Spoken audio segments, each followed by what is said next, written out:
Well, good day there and welcome to Faith, Culture, Politics in Australia with Mark. I'm your host, Mark, and as you can see, I'm still transitioning on my branding. That was in that intro, some older slides and going through a bit of a rebranding process, but thank you for being here.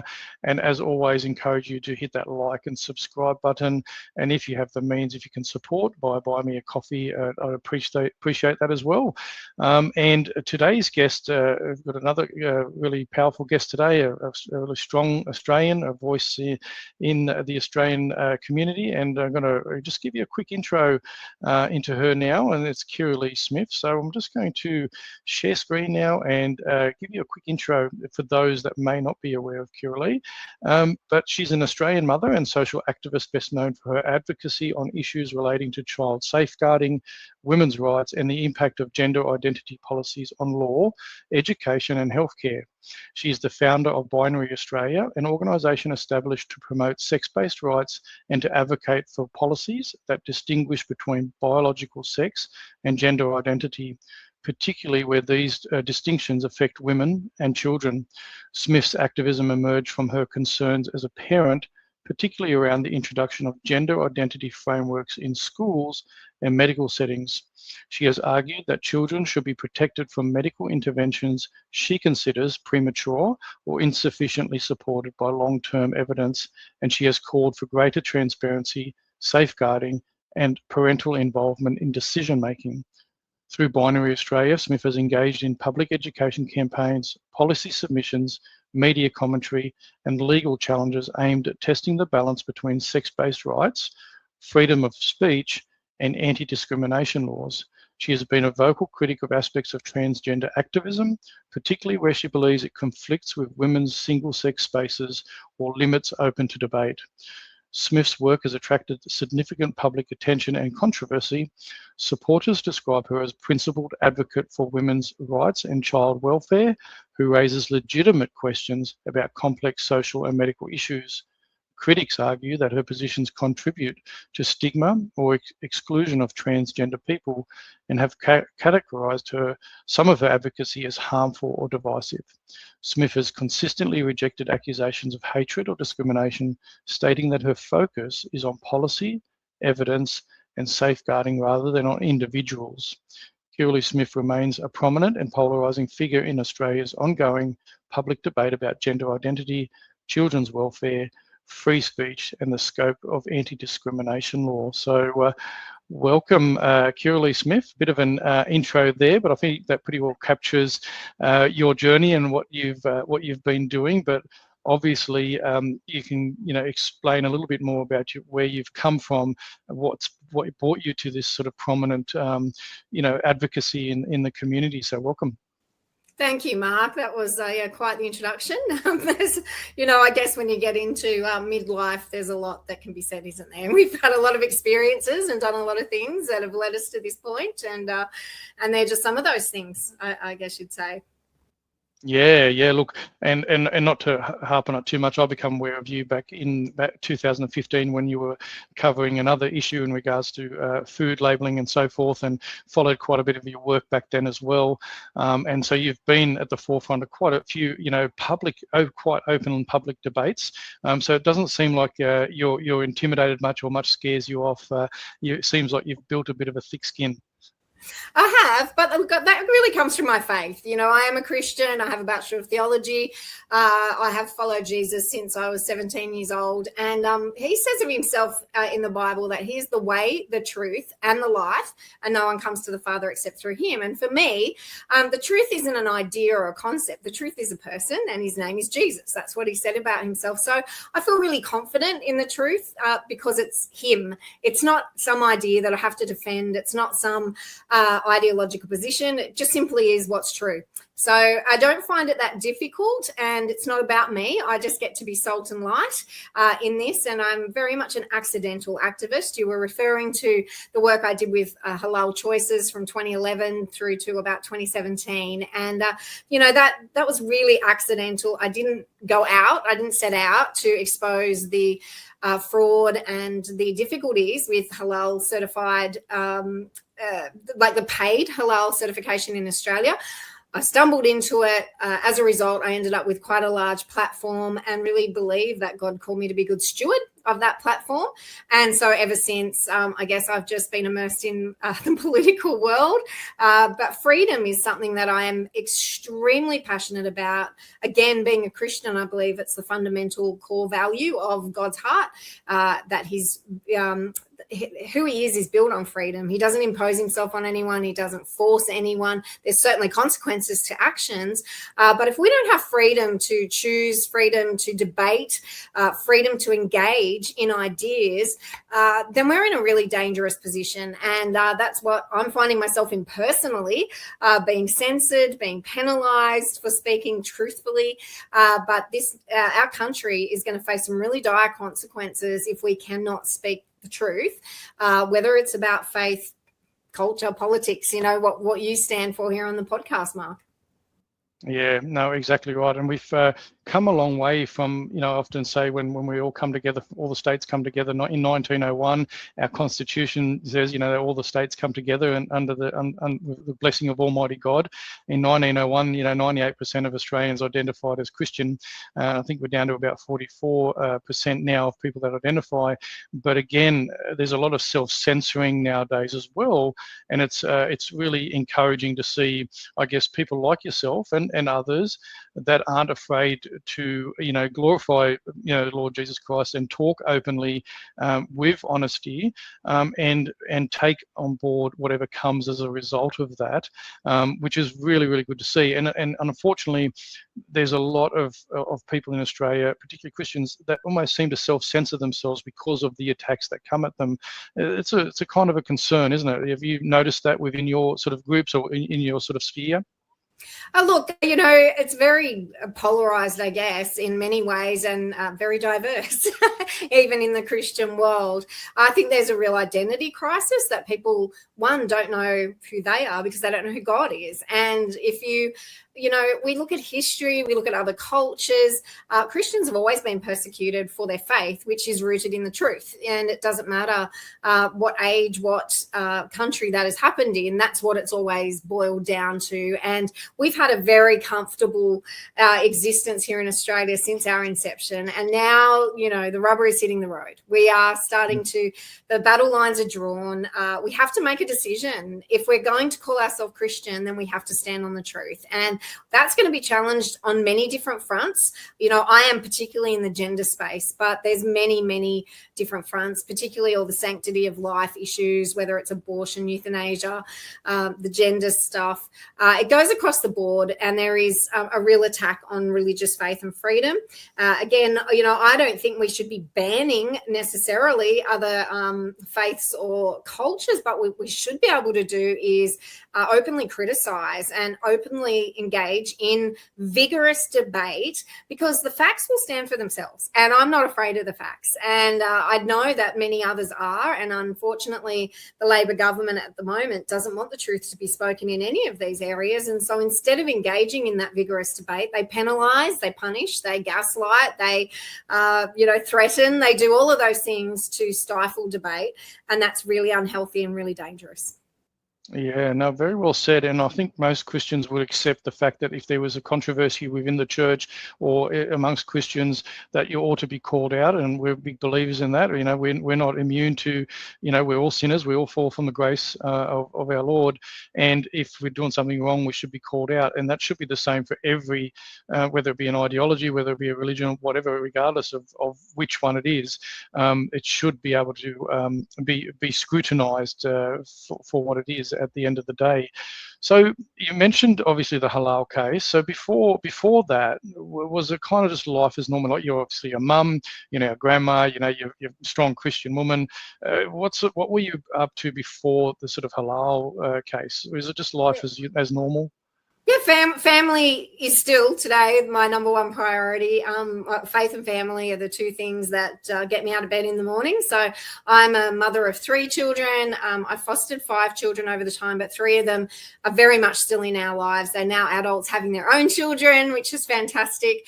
So everything I do revolves around my family, who I just love. I homeschooled all my children, so I was very, very involved, obviously, and focused in that sort of thing. And it wasn't until they kind of reached that middle school age that I came across the halal stuff, as I said, very accidentally. So before that, before children, my husband and I had done mission work. As I said, I have a Bachelor of Theology, very focused on service is, I guess, the key. That's what we believe in. That's what we try and instill in our children. We want to serve our community and our culture and be salt and light. That's our mandate, we believe, as any Christian should, that we are to be salt and light wherever God puts us and to be good stewards of what he's given us. Yeah, and you mentioned obviously, the strength through Jesus, your strong faith. Clearly, with everything that goes on, the sort of polarizing issues you talk about, a lot of the attacks, is your family obviously sounds like they're fully supportive. You just mentioned your husband. Through all of this, it's kind of like you're like a rock. Does that make it easier as well when you're like-minded and can battle this storm together? 100%. Look, especially the halal stuff, I felt like he had his hand on my back, even pushing me forward a lot of the time. He runs our small business. He's such a hard worker. He's such a great head of our household. He's an excellent father. And we are very much one flesh in this. And our children have grown up, have their own minds, but are also very strong-minded and strong-willed in these things and very engaged in their communities and in what they're doing to express these things in the way that God's gifted and equipped them to do. I'm very proud of them. And, my girls in particular love to come along to things. My youngest daughter has just been accepted in the Global Explorers program for CPAC, which is the Conservative Political Action Conference. So she's off to America soon, very engaged. So, yeah, very supportive. We have, you can imagine, very awesome, vigorous discussions around our dinner table. But, we all have each other's back. Yeah, no, that sounds amazing. And it's really interesting, because I sort of, for myself, it was much a different journey.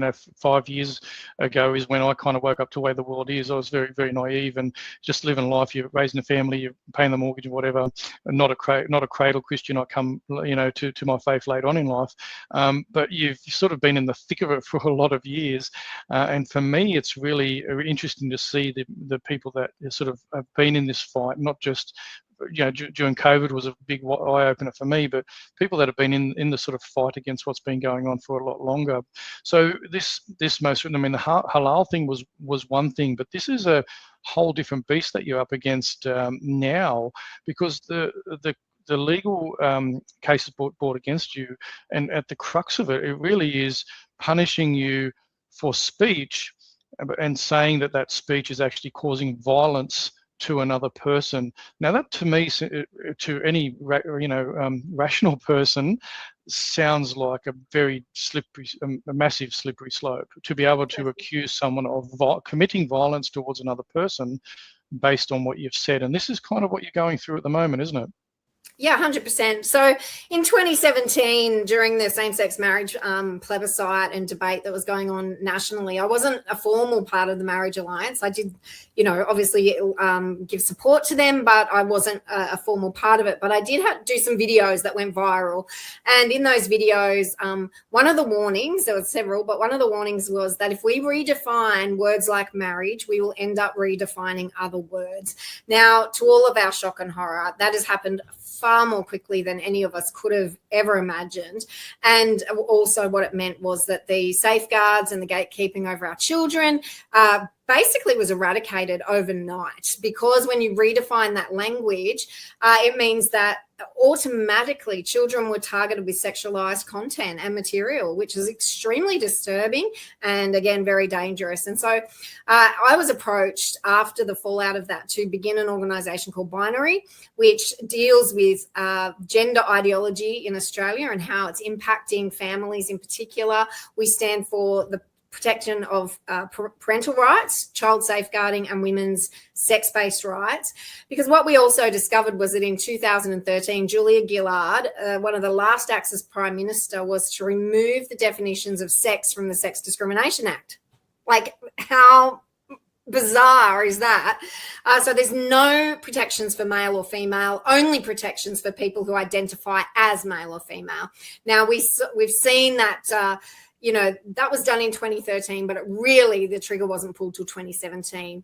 So in part of my advocacy, we are registered third-party political campaigners. I am the spokeswoman for the company that runs Binary.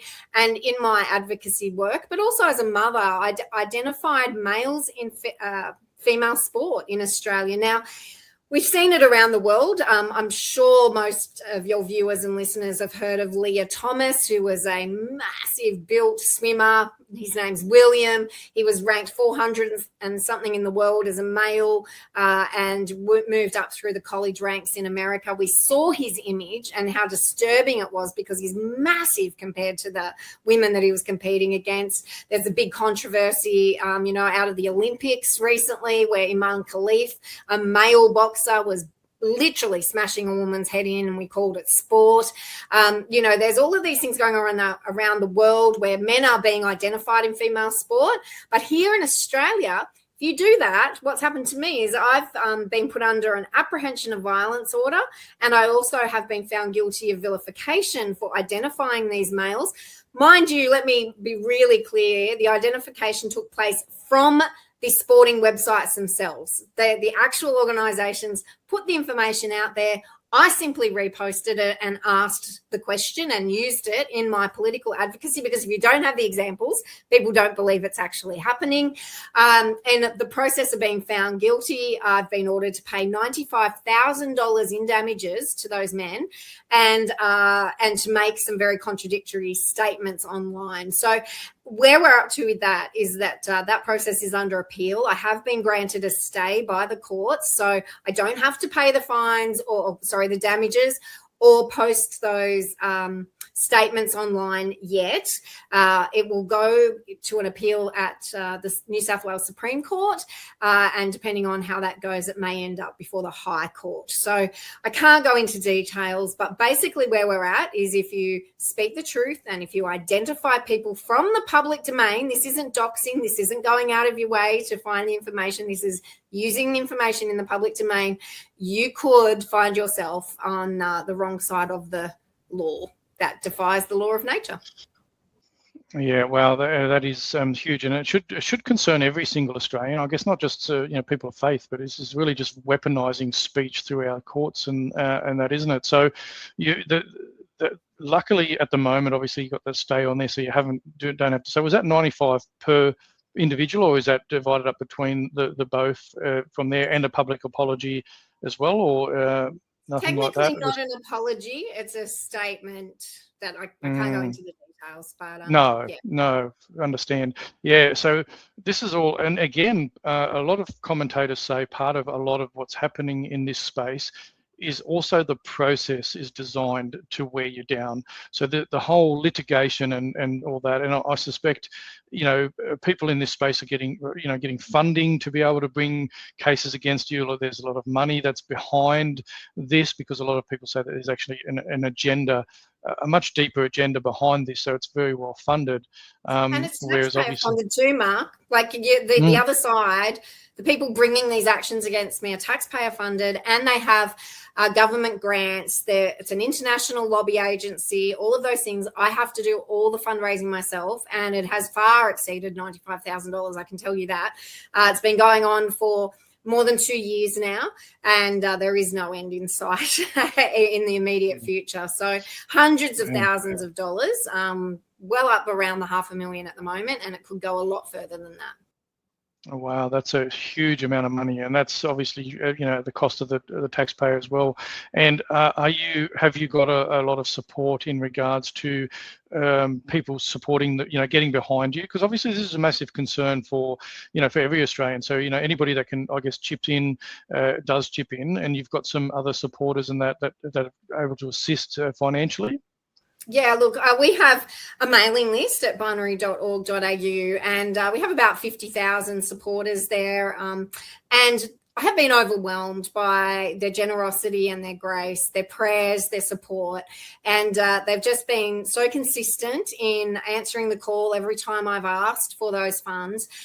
Blown away, because as you know, we're not getting any legacy media coverage. Nobody wants to know about it. They're all scared. Funnily enough, there's a kind of free speech channel that we have in Australia. I won't name names, but I have appeared on that channel, which is fantastic and I'm so grateful for. But it's really funny that I get emails and it says that they're all about free thinking, but I'm not allowed to say this, this, this, and this. So the freedom in Australian media is not really there. My cases are not being covered, and it's just extraordinary that so many everyday, ordinary Australians like you and I have risen to meet this challenge, and I am so grateful. We still have a long way to go, so there's still be more appeals coming, but so far I've been able to meet every responsibility, which has been fantastic. Yeah, that's good. That's really good to hear. And are you seeing a shift from the general public? I mean, you know, it seems like, you know, you're fighting this battle almost on your own. I mean, there's lots of, obviously there is supporters that obviously believe intrinsically in what you're fighting for. It's a bigger overall picture, right?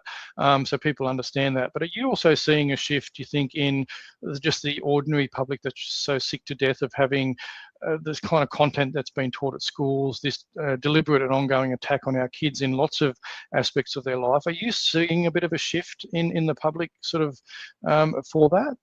100%. You know, there's been quite a few things from obviously Donald Trump when he got in, signing the executive orders to get men out of women's sport. That really opened up the conversation a lot. Many people in Australia still don't understand the extent or how far these things have gone in Australia. But the moment they do, they're outraged, they're very supportive, and they want to know how to take action. There's, you know, been really horrifying reports out of Victoria and Western Australia where male inmates have identified as female and been put into the female prison system. You know, these women are some of the most vulnerable in our communities and should never have to put up with violent sex offenders in their prisons at the same time. We've seen, you know, I've written a book called Devastated, which includes the accounts of 9 families who have been utterly betrayed by the education, health and political system in Australia. And they are just representative of thousands of families. And unfortunately, I think what we're really finding out is that too many children are exposed to this, and it's too late a lot of the time once the parents know. Either their children are being socially transitioned at school, or they are facing, you know, boys and girls sports or whatever it is. And so many of those sporting teams and schools, the children and the parents are threatened that if they oppose this ideology, they also will end up in court or they're gaslit with horrendous lies. And so there is this real culture of censorship, self-exclusion from activities where you may be exposed to this. So it's not being addressed and it's not being engaged in because there's punishment if you do try and oppose. It's a very strong identity politic that we're facing, and it's really complicated. But unless people are prepared to stand up and draw a line in the sand and say thus far and no further, more people like me are going to be punished and penalised for speaking the truth. Yeah, and definitely people that are willing to put their head above the parapet need to be supported by the rest of us that feel strongly about this this issue. And I was going to have your book prepared when you did mention it about that, but there's some pretty horrific stories in there. If people actually do read through that, it's a real eye-opener. And you really touched on something there about, and again, it comes back to almost this self-censoring. And I mean, this slow creep, and people openly talk about this now in Australia. Over the last 20 or 30 years, if not longer, there's been this slow creep of almost, you know, Marxist ideology, communist ideology, and a lot of people are hinting at the fact that this has been an infiltration in all our systems, whether it be the schools, the universities, you know, all through that. So it is really a worry for teachers who may really feel passionate about this in an environment where all this is being, you know, shoveled out, that they feel that they can't talk out because it's their livelihood, it's the risk of their job, it's, you know, and it's in some cases sometimes they're better off still being in the system where they can keep an eye on it and then maybe filter that news out to people that are willing to share it publicly. You know, here in South Australia where I am, we had a group started up called Guardians South Australia or Guardians Australia, who were a network for parents to be able to talk amongst each other about the kind of content that's been taught in schools and that in regards to all these. And we have that Renmark issue here in South Australia with, and that's obviously leading up to a legal case now as well about what was taught in the classroom. So it's a massive story, but the big thing that reading your information about you is this whole idea of women and girls in particular in their own sports, in their own places, in their own change rooms, toilets. Women deserve to have their own spaces where they should be free from the interference of men. Yet, like you said, the redefinition of marriage all the way back then opened up this whole scope as like, you can identify whatever, self-identify, and then push yourself into spaces that belong to women and girls. That is one of your biggest challenges, isn't it? That's what you're really vocal about. 100%, Mark. And, it's quite extraordinary because any decent good man would never want to violate those spaces. Decent good men understand why women need privacy, dignity, safety and fairness, whether it is sport in the change room or, even in awards, that are given out and things like that, women and men are different, and that is fantastic. We are, all of equal worth and value, but we're different. And women are more physically, especially vulnerable when it comes to sport or change rooms. And so prisons, all of those sort of things. And it's really essential throughout all of history, and every culture recognises the differences between men and women. And our sex is written on every single cell in our body, and it's in our skeletal frame. Your skeleton's different to mine. An archaeologist will come along and look at two skeletons and they can tell immediately which one is male and which one is female because of the pelvis, the jaw, hundreds of distinct differences between male and female. So saying that you feel like something, putting on a costume, even taking some drugs does not change those facts. And I have great compassion for people who suffer gender distress. It's a real thing. But like any distress, we don't affirm the distress when it comes to eating disorders, depression, other mental health issues. So why on earth are we condoning and encouraging the lie that a beautiful child is born in the wrong body? That is absolutely mind-blowing to me. And what we found is that many men who are identifying as female are doing it because of sexual perversion. They've gone down the holes of pornography and other things. They usually have underlying issues like they've been bullied or autistic or on the spectrum somehow. But for girls, they're identifying out of being a sexual object because they've, pornography now apparently is extremely violent. The girls with autism are way overrepresented in this gender distress cohort. And so these girls really deserve to have a definition of what it is to be a woman, which is according to our physiology. We should not be bound by stereotypes. If you're a female that enjoys more masculine activity, go for it. Like I was a teenager in the 80s where we said girls can do anything. And within reason, yes, we can. But it doesn't make us men. And it doesn't make a guy a girl if he likes pink or ballet or, stereotypical female things. We've got to not be conformed to these stereotypes, but we do have to respect the laws of nature. There's male and there's female, and that's it, folks. Lying to someone is extremely and extraordinarily cruel and unkind. Medicalizing these children because, we want their mind to match up with their body is quite frankly insane. It leaves them with the most horrific side effects. We know that the brain has neuroplasticity. We can change our mind. We cannot change our bodies. And so to do these things is unbelievable. And the ultimate expression of that is when males come into our sports, when males come into our change rooms, when males come into our prisons, great harm is done. And the risks are not worth it for the sake of feelings. No, exactly right. Well put. And we even had that case here in South Australia. Our own Premier didn't want to weigh in on the fact of a male being put in a female prison here in South Australia.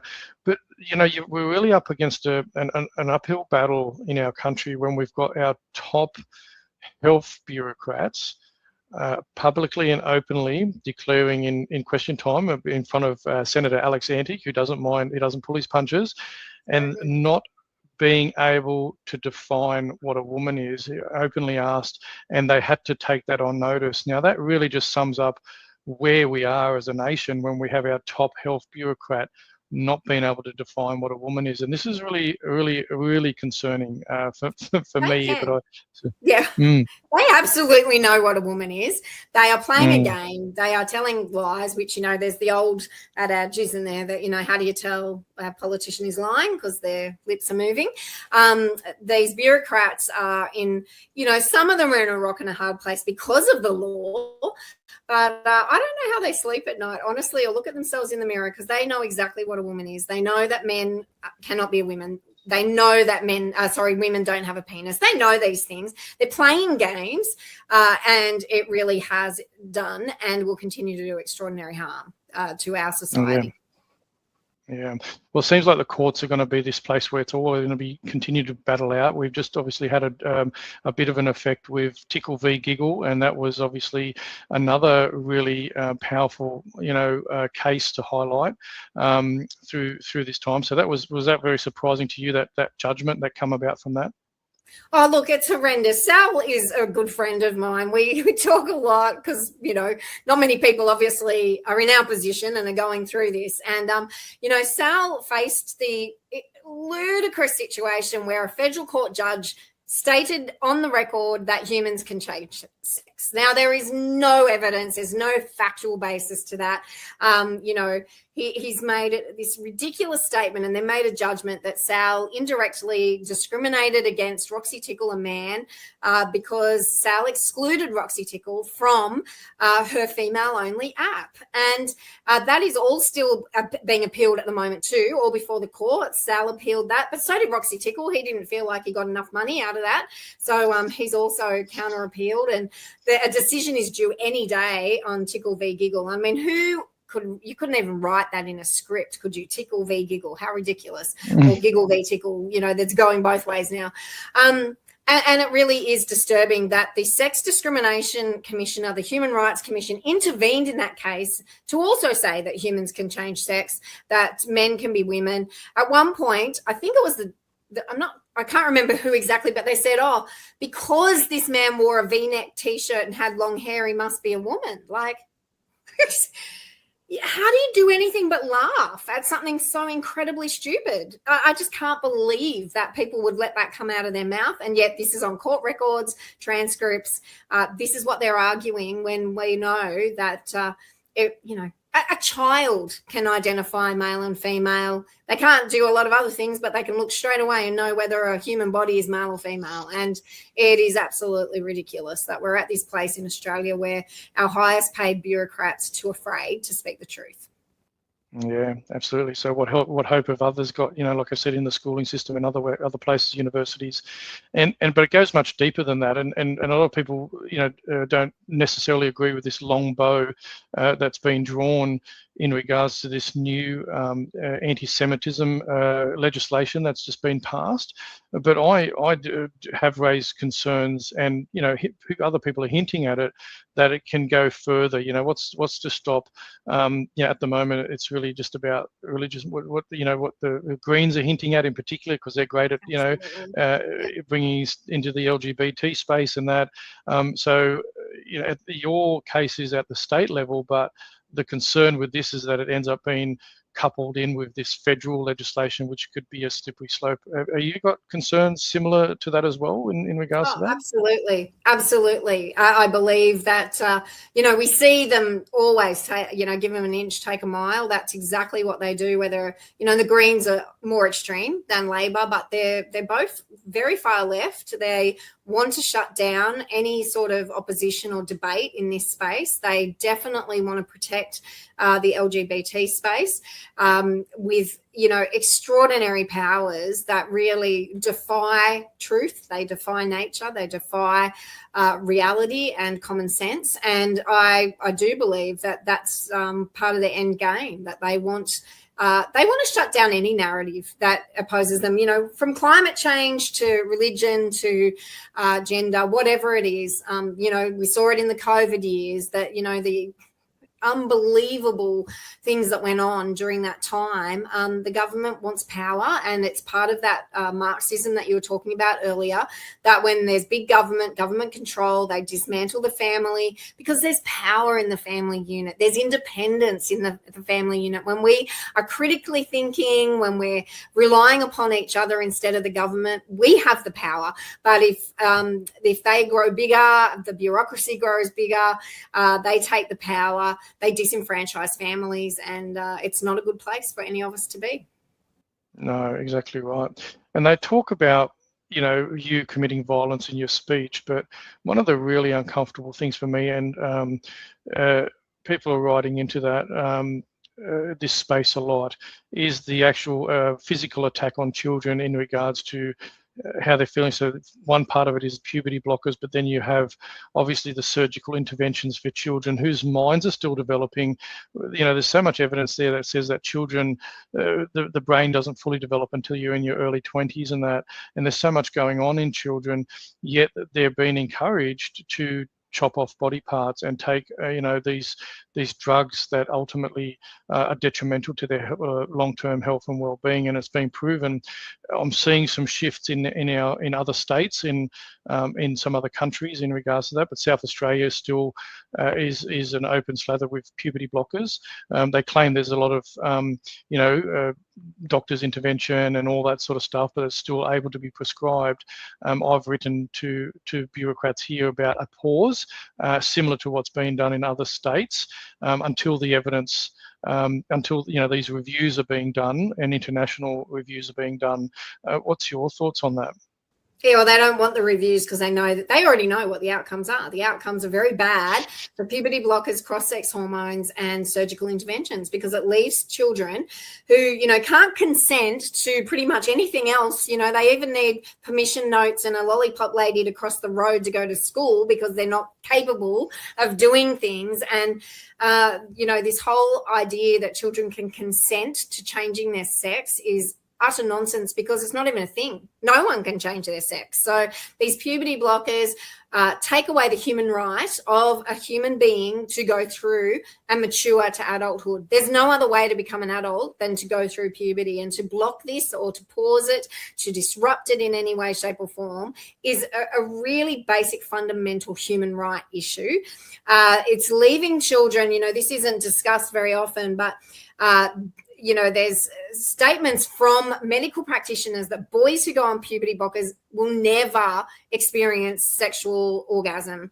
A 12-year-old cannot make the decision that they don't want to be a sexually active adult or father children and all those sort of things. There's fertility issues. There's brain and bone development issues. Doctors have done research that the same area in the brain that's targeted with these puberty blockers is also our decision-making area. So, how are they going to grow into adults to make responsible decisions as adults? Girls who go on to cross-sex hormones are left incontinent, 20 years old, and they have to wear incontinence pads. They're going through menopause. They're going bald. Their voice drops, things that are really uncomfortable. They have atrophy in their genital areas. It just goes on and on and on. And when you sit down and speak with these people, as I have, it is utterly heartbreaking and devastating. And then when they realize, well, taking all these drugs, doing these surgeries has not transformed me into the opposite sex. It may have masked some things. It may have faked some things.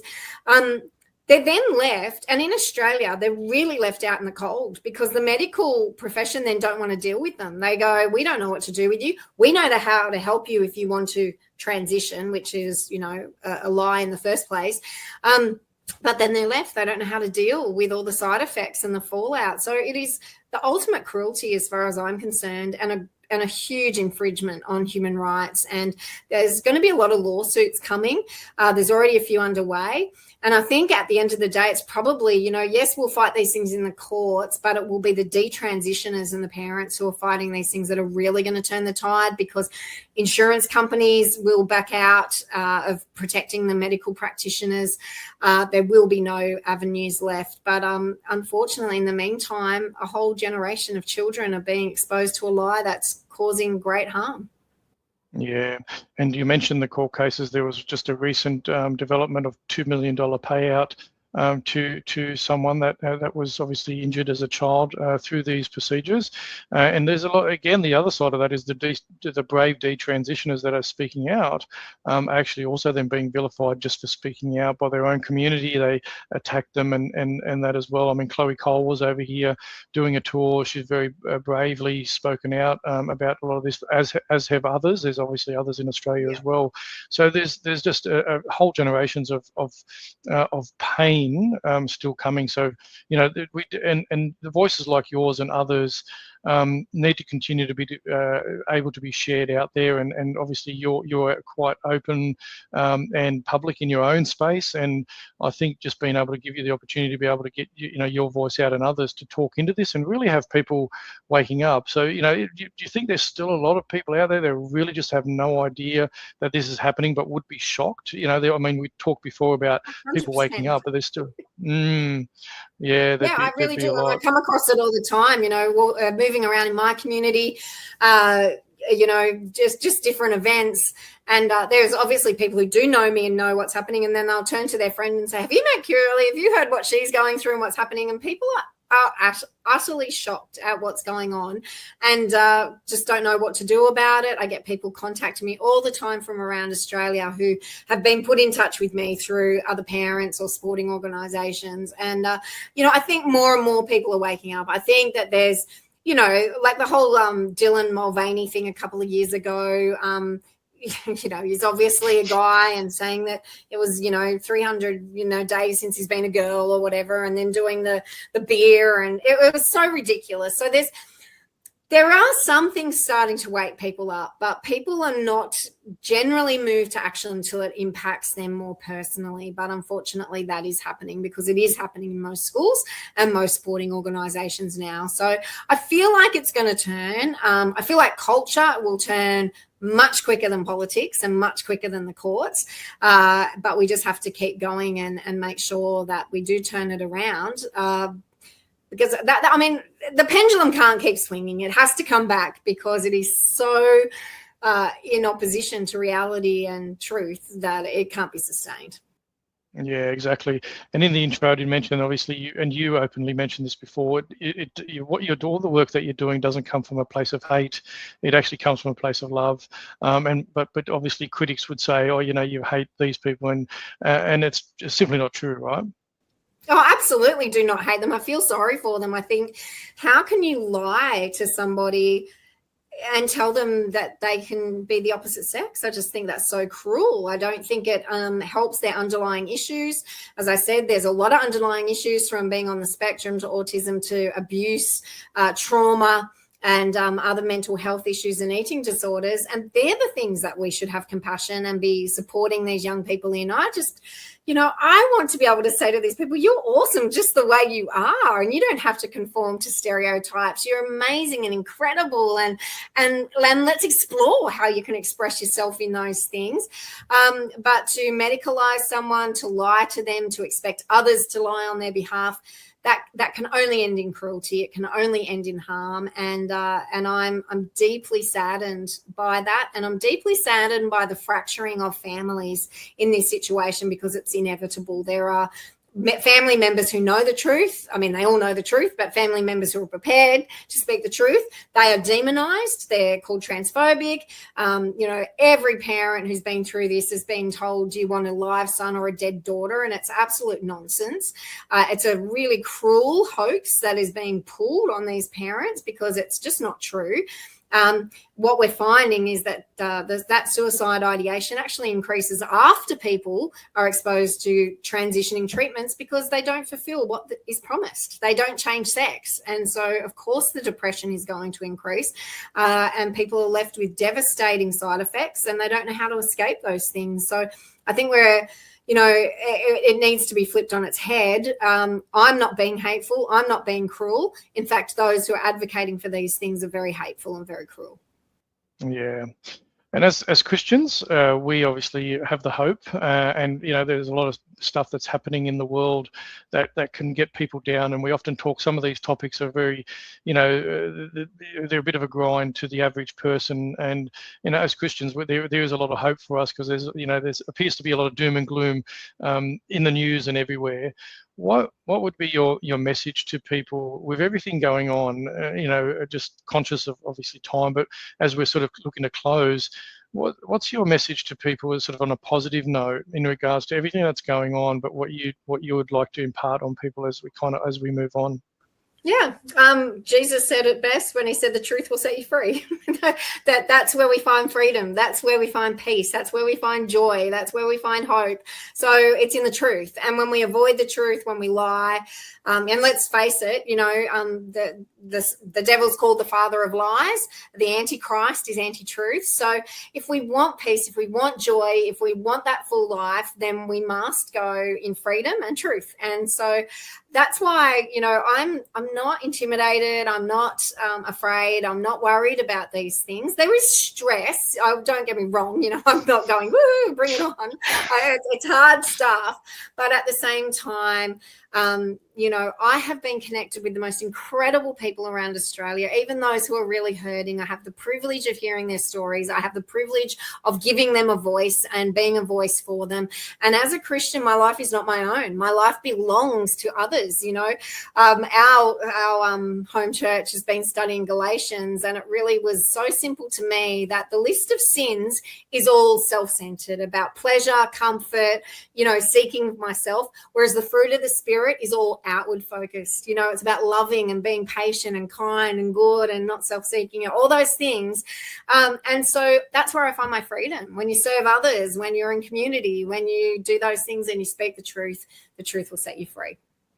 Amen. Couldn't have said it any better than that. So for people that want to obviously support, find out more about you and your journey, and keep in touch, obviously this is the website. So it's binary, and there's a donate button there on the front page there to support you with all the ongoing legal stuff that's going on. But there's also a stay informed, where people can sign up to a regular newsletter to find out what's going on. But they can look through that whole website to see what's going on. There's some other tabs up here, take action, news and events already there, learn and about. So if people obviously want to, that would be the place to go to find out more, and then obviously get involved. And if they have the capacity, I know it's tough for a lot of people, but if people have the capacity to help out, because I think we all need to remember that this is, you're the front of this fight at the moment, you and others. I know that people like Bernard Gaynor and others, people are fighting this fight like yourself, that you're doing it obviously for the reasons that you're doing it, but obviously for everybody else as well that doesn't maybe have the courage or the conviction to stand up and do these things. So if people do have the ability to support and help in any way, shape or form, because help and support comes in many different ways, not just financial, but also, volunteering and all those sorts of things. So do you have any sort of closing message as we wind up now? Oh, yeah, just exactly what you said. We all have a different role. I'm very confident and at peace with the role and the calling that I have. I don't have the money, other people do. So that's fantastic when people can donate. Prayer, this is not a battle against flesh and blood. This is a spiritual battle. So I think prayer is by far, the most valuable thing that people can do. And sharing the information and waking others up is really important. Let's not be afraid to engage in our culture. We don't have to be ashamed of our position. We come from a place of love and truth, and we can be confident in standing on those things. Yeah, amen.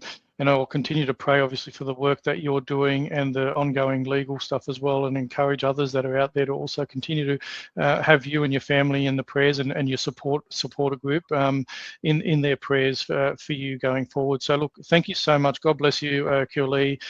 Really appreciate the time that you've given to be able to share your story and your journey, and hopefully looking at able to be keeping in touch as well and following your journey. So, wishing you all the very best. Thank you so much, Mark. You're most welcome. Well, there you go, everybody. That was Kirralie Smith. So if you really enjoyed that conversation today, one of the things that I'll ask you to do is just share it as widely as you can. hit that like and subscribe button. Whatever channel you're watching this on, please share it. And if you feel that you have got the opportunity to support the cause there for Kirralie, to look at supporting her either financially or in other ways, you can do that via obviously the website there as well. And also, if you believe in what I'm doing and you'd like to buy me a coffee here and there, I'd greatly appreciate that as well. So as usual, guys, I'd like to, on my outro, I'd like to play a song which really I really love. I've fallen in love with, and I really want to continue to play it out there. It's God Bless Australia, and I hope you continue to enjoy it. So wishing you all the very best, and all the best of luck, and God bless Australia, and God bless you as well. Could I have your attention for the next 3 minutes? I'd like you to see and hear something which we feel is rather special.